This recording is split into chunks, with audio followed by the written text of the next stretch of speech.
Nielsen ratings reveal audiences are not watching new shows. That most of, when you look at the data, this is from a Twitter thread from Lucas Show on X. He said, we examined 6 years of Nielsen data to understand what TV people are streaming and how their tastes have changed. Going to share some takeaways, starting with the biggie. Hollywood is delivering fewer new hit TV shows than at any time in recent history. Look at this chart here. Okay. Insane. No new hits. And here he continues in the thread. The most watched original show of the last 5 years was Ozark. This surprised me, but it is Stranger Things if we'd been able to include the latest season. Look at this. Ozark is the decade's most watched show so far. Top originals from 2020 to 2025 by minutes watched in weekly top 10. That's crazy. Going down some other takeaways. We spend too much time talking about Apple, HBO, Paramount Plus, and Peacock, and not enough time talking about Tubi and Roku.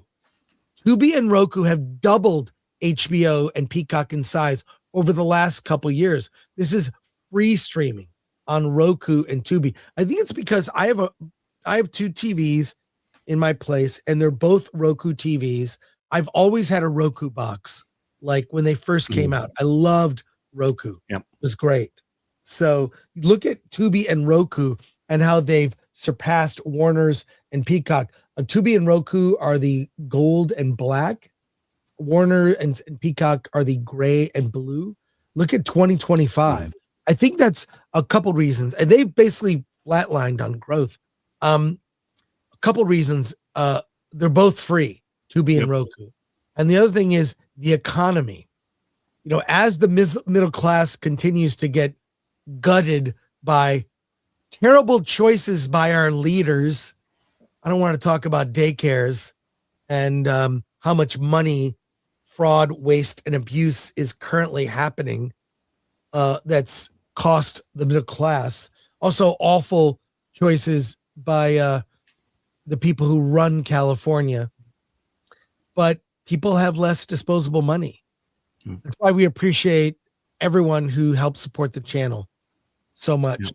But also, I think in the last 2 years, the studios have been decidedly going after the free streaming services like Roku. Look, the content is there, and they're legit making money off of it.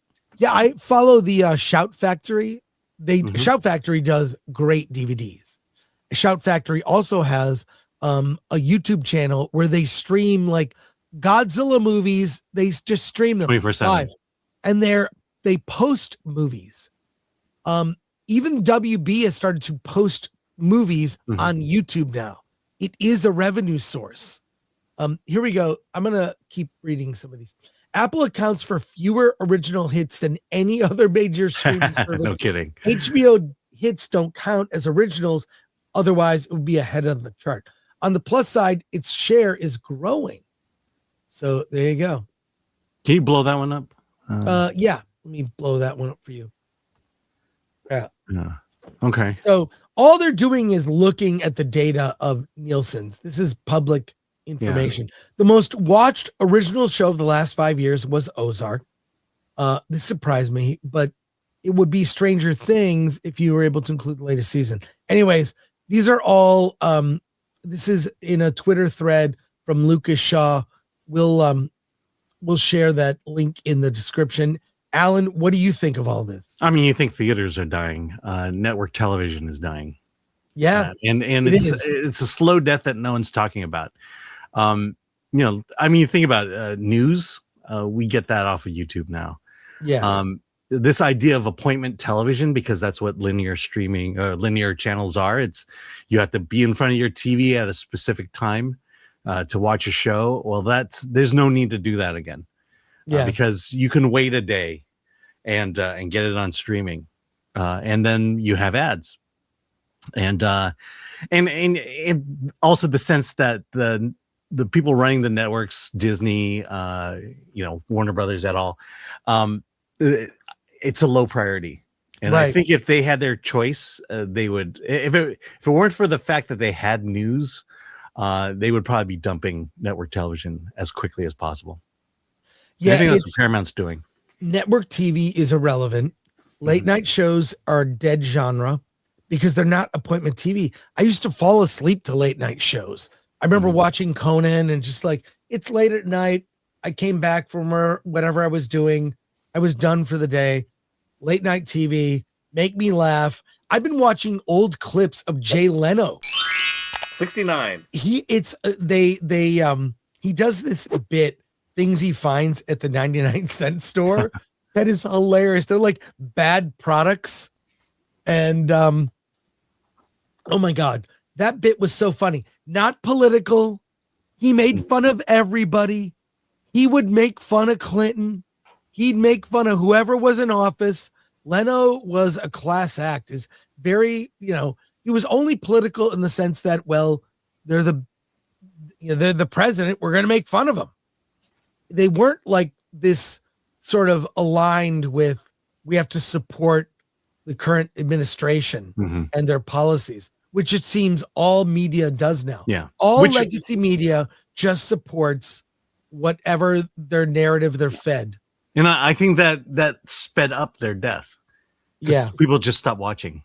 Even people who supported that political end of the spectrum stopped watching. Yeah. They